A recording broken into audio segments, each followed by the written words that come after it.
oṣù kẹfà ló ń wọ̀ lọ yìí, ìràwọ̀ rẹ ò ní já.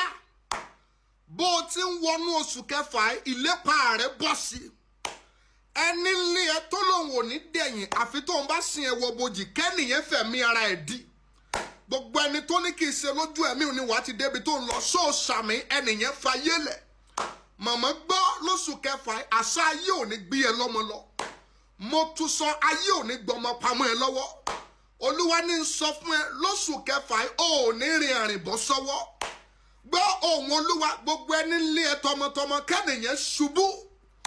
Ẹni fẹ́ fi dàrún ẹ, ẹni fẹ́ gba ẹ̀jẹ̀ rẹ, ẹni fẹ́ gbẹ̀jì ọmọ, gbẹ̀jì ọkọ, gbẹ̀jì ayẹ, kí ìdá jẹun lára ẹnìyẹn. Gbọ́ lóṣù kẹfà yìí, ìdáwọ́lé ẹ máa dàgbà.